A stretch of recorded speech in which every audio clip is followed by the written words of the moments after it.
it just drives people crazy. However, if you are going to devolve, the second thing about how to get there is that structures do matter to standards. I actually came to power in 1997, and I had this line which said, we're going to focus on standards, not structures. And about 3 years in, I went in, I think Michael remembers that, and I said, I think this is wrong. In fact, I'm not going to say it anymore, because every time I say it, I want to then contradict myself, which is not a great position for a political leader to be in. Although, one not entirely unfamiliar to me in my time in office, but you know, actually the structures matter. So when you're thinking about, in the case of what we're talking about today, community schools, providing the right structures for this to be incentivized and developed is important. I actually believed in the end that our move to a far more, you know, we actually ended up with our schools, most of our secondary schools will now become self-governing trusts effectively. So they will have a great deal of freedom and flexibility. And I think structures matter. Structures do determine the setting within which people take those decisions. And one of the things that I also think matters is throwing the system open to new providers as well. You know, the fact is, in any other walk of life, it doesn't stay still and static. You know, one of the biggest problems, the whole government reform area, I always used to say this, you know, when in our first term in office, that if Clement Attlee, who was the British Prime Minister in 1945, came back to the UK in the year 2000, he wouldn't recognise anything about the UK very much, except government. He'd recognise that. That had just gone on in the same way, doing the same thing. So I do believe it's important as part of the structural change also to allow in new providers, people with new ideas. And it's not just, you can flog the existing system harder. And you can always get a few results if you do that. But actually, if you change the system, you're going to do a whole lot better and achieve a whole lot more. Track performance, get the right data, monitor it, and act fast. That's one thing we learned absolutely. You know, for schools failing it, you've got to, don't wait 5 years. That's 5 years of a child's life getting bad education.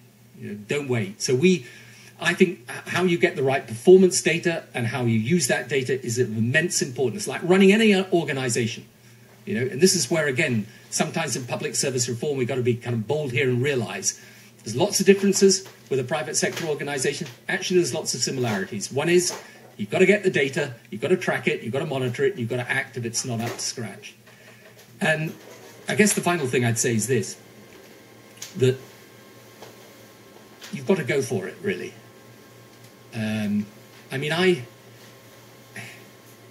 can honestly tell you this in this area, at least, of policy. I never regretted a bold move, and I always regretted a cautious one. And the truth is, the change that you need is change that people know they need and they want it. And that's why it's important that you have a debate and a conversation that is as broad as possible, but is not confined to the education community. It's got to include the whole community. I mean, if you take the principle of community schools being that the whole community is involved, make the conversation with the whole community. Because what they will tell you is not often things that you want to hear or things that are easy to do, but it will be the truth about how they find their local schools and the system in which they live. And this has got to be about public interest and not vested interest. And the final thing I'd say is this, that I actually believe with education, and I'm delighted, and you know, Arnie has had a great track record before in Chicago, and is you know, there are a lot of people around the world watching what you're doing now, and I wish you every strength and success. But I also think that the fact that the president has shown so much personal interest in this is really important. To me, I mean, I came to the conclusion in the end that education is not an education policy; it's a national mission. It is of an absolutely determining nature. And the reason I came to that view is very, very simple, and it's based on my personal experience, which is why I say, you know, approach this like a parent and not a politician. I know that I was really lucky and I got a privileged education.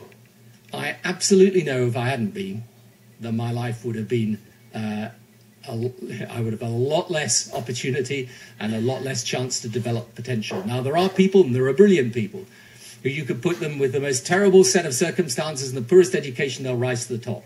But I know I'm not one of those people. I know I'm one of those people that actually need a helping hand.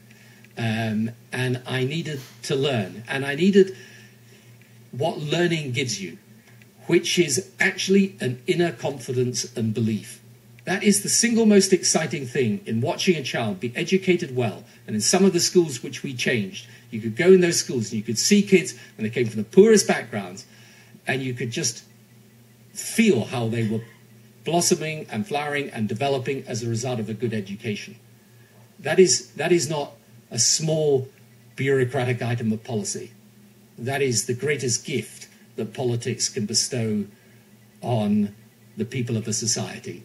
And so that's why when you're talking about community schools today, it's worth keeping in our minds what our goal is.